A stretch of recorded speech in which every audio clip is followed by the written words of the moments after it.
For generations, long before every kitchen had a humming refrigerator in the corner, many old farm families kept food cool through the worst heat of summer without electricity, without compressors, without Freon, and without paying a single monthly bill for it. And the secret was not in the kitchen. It was underneath the house, a dark corner of the basement, a stone wall pressed against the earth, a few wooden shelves, a small vent near the floor, a crate of apples, a sack of potatoes, a row of jars sitting in cool darkness while the summer sun burned above the roof. Most people today would walk past that corner and see nothing.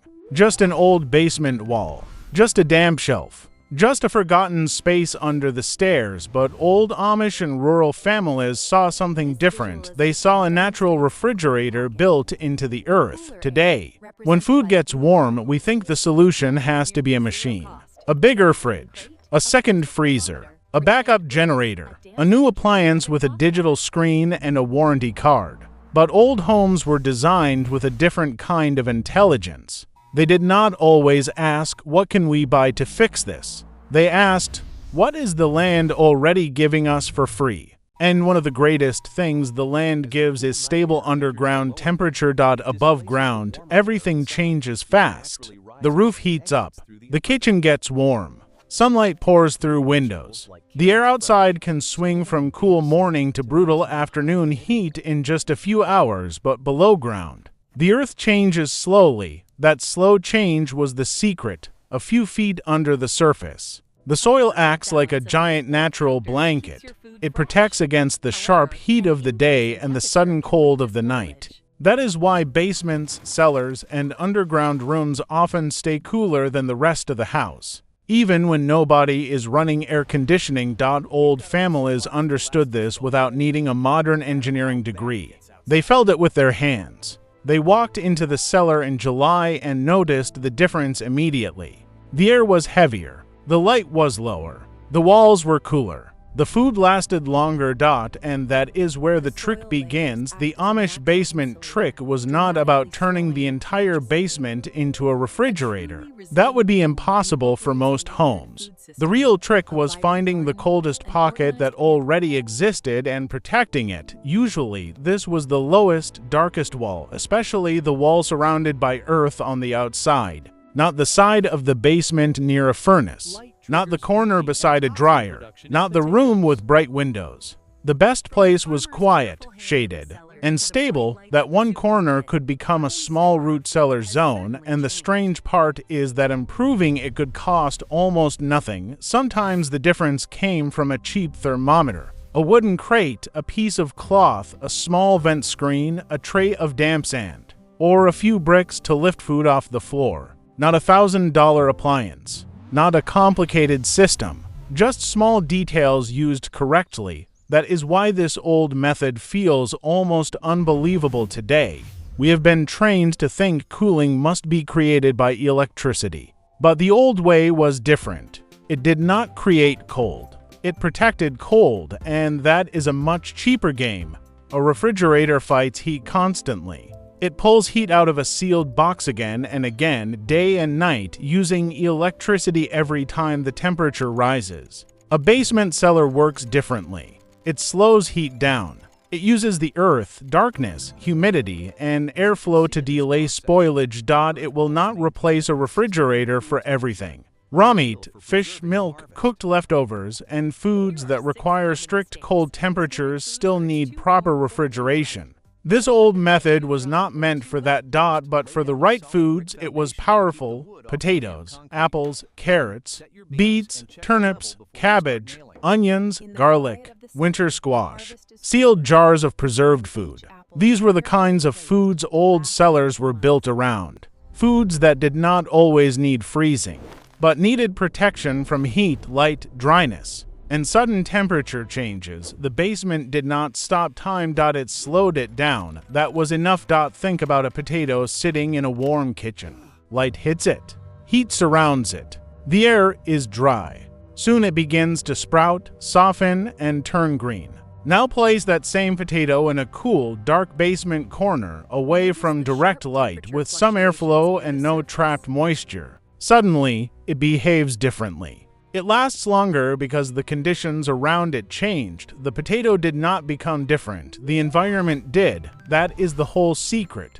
Old families knew that food storage was not one rule. It was a balance between temperature, humidity, darkness, and air movement. If one of those was wrong, food failed to warm, and apples soften too much light, and potatoes sprout to dry, and carrots turn rubbery to wet, and onions rot to sealed, and mold appears to exposed. And food dries out. Modern people often throw everything into one pantry and wonder why it spoils. But old cellars had order. The cool, damp area was for certain root vegetables.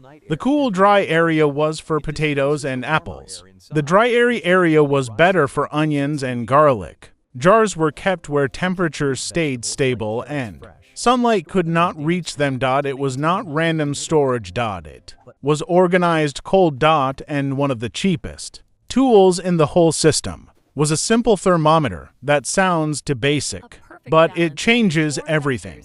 Because most people do not actually know the temperature inside different parts of their basement. They assume the whole basement is the same. It is not.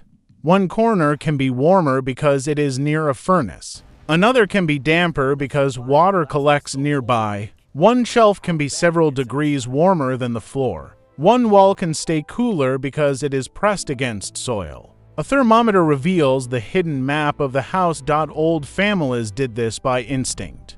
Today, a cheap thermometer can do the same job. You place it near the floor. You place it near the wall. You check it in the morning. You check it in the afternoon. You notice which area stays stable. That corner becomes valuable. You are not trying to cool the entire basement. You are hunting for the cold pocket. Once you find it, the next part is lifting food off the floor. This is where a few bricks or a simple wooden shelf matter. Concrete can hold moisture. Cardboard can absorb dampness.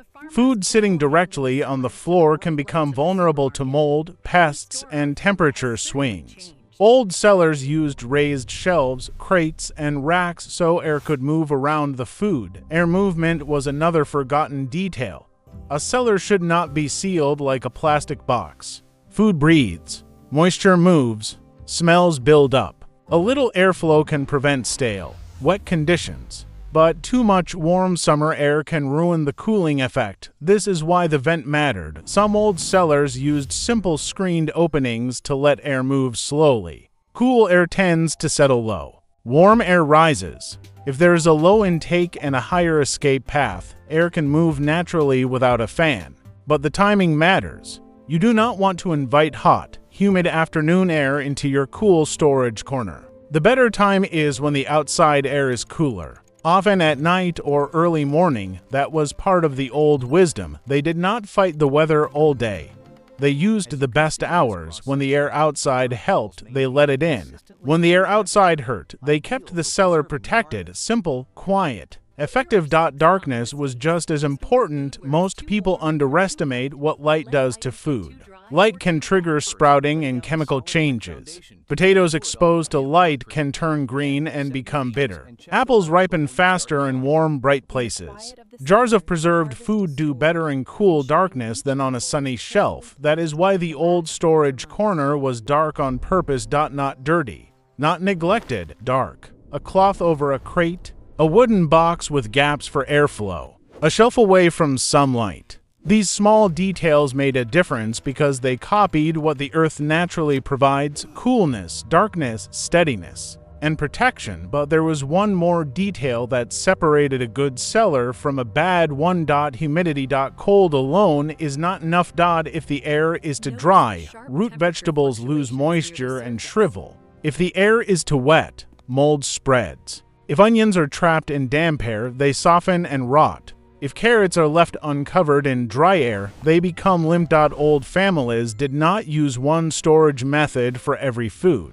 Carrots and beets could be kept in slightly damp sand because they needed moisture. Onions and garlic needed dry airflow. Potatoes needed darkness and coolness, but not soggy conditions. Apples needed cool air, but they also had to be checked because one spoiled apple could affect the rest. This is why the old basement trick was not just a place. It was a routine. You checked the food. You removed the bad pieces. You rotated crates. You watched for moisture. You noticed smells. You learned which foods could sit together and which ones should be separated. Modern appliances made people forget that food is alive after harvest. It keeps changing. It keeps breathing. It reacts to air, moisture, light, and heat. The old cellar did not eliminate that process. It managed it. That is why this knowledge feels hidden today. It was not hidden behind a locked door. It was hidden by convenience. Once refrigerators became normal, people stopped needing to understand the house. Food moved from cellars to supermarkets. Seasonal storage disappeared. People stopped buying bushels of apples, sacks of potatoes, and crates of root vegetables. Basements became laundry rooms, entertainment rooms, or storage dumps full of plastic bins. The cold corner was forgotten, and when something disappears from daily life, it starts to feel like a secret, but it was never magic. It was physics. Heat rises. Cold settles. Soil buffers temperature. Darkness slows change. Airflow controls moisture. Different foods need different conditions. That is the entire system. No company can sell you underground temperature. No appliance brand can patent a cold basement wall. No subscription service can charge you every month for darkness and airflow. That may be why these old methods almost never get attention. They are not flashy. They are not profitable. They do not come in a shiny box. But they work within their limits, and those limits matter.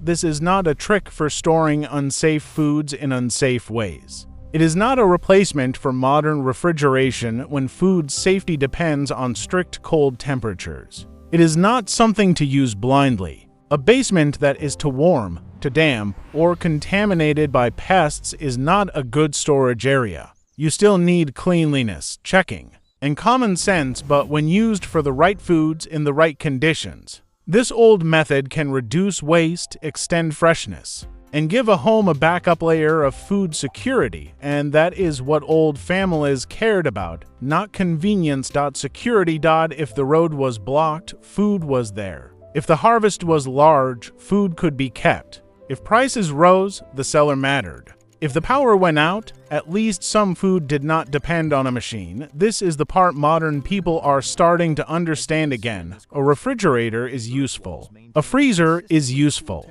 Modern appliances are not the enemy, but depending on only one system makes a home fragile. The old way added layers. The pantry was one layer. The cellar was another. The smokehouse, the garden, the jars, the sacks. The shelves, all of it worked together. That is why an old basement corner can be more valuable than it looks. It is not just storage space. It is a quiet climate zone inside your home. And sometimes the difference between food lasting a few days and food lasting weeks is not a new gadget. It is moving it away from heat, away from light, away from plastic, and into the right environment. Imagine walking into a basement on a hot August afternoon. Upstairs, the kitchen is warm. The roof is radiating heat. The refrigerator motor is running again. But downstairs, the air feels still and cool. Along one wall, apples sit in shallow crates. Potatoes rest in darkness. Carrots are packed in damp sand. Onions hang where the air is drier. Jars line a shelf where no sunlight reaches them. Nothing is beeping. Nothing is plugged in. Nothing is fighting the heat loudly. The system is just sitting there, working slowly. That is the beauty of the old method. It does not impress you in 1 minute. It proves itself over time. A week later, the apples are still firm. The potatoes have not sprouted as fast. The carrots have not dried out. The jars are protected from heat and light. The food is not immortal, but it is lasting longer because the conditions are right. And once you understand this, you start looking at your home differently. A basement is no longer just a basement. A wall is no longer just a wall. A vent is no longer just a hole. A shelf is no longer just a shelf. You begin to see the hidden systems that older generations used every day. The coldest wall, the darkest corner, the driest shelf. The dampest pocket. The place where air, moves, the place where air sits. This is the kind of knowledge that does not look impressive until you need it, and that is why the old Amish basement trick is coming back into people's minds now. Energy costs are higher, food prices are higher, appliances are more expensive to repair, power outages feel more serious. People are realizing that the newest solution is not always the strongest solution. Sometimes the strongest solution is the one that keeps working when everything else stops. The earth does not send you a bill. The basement does not need a software update. A wooden crate does not break after 3 years. A thermometer does not care what brand of refrigerator you own, and a cold corner under the house can still do what it did for generations, as long as you respect its limits. So before buying another appliance, before throwing away another bag of sprouted potatoes, before assuming food storage begins and ends with the refrigerator, look underneath your own home. Feel the walls, check the temperature. Notice the airflow. Look for the corner that stays cool when the rest of the house gets warm. That forgotten space may not replace your fridge, but it can remind you of something modern homes forgot. Cold is not always something you have to create. Sometimes it is already there, waiting in the dark, under your feet.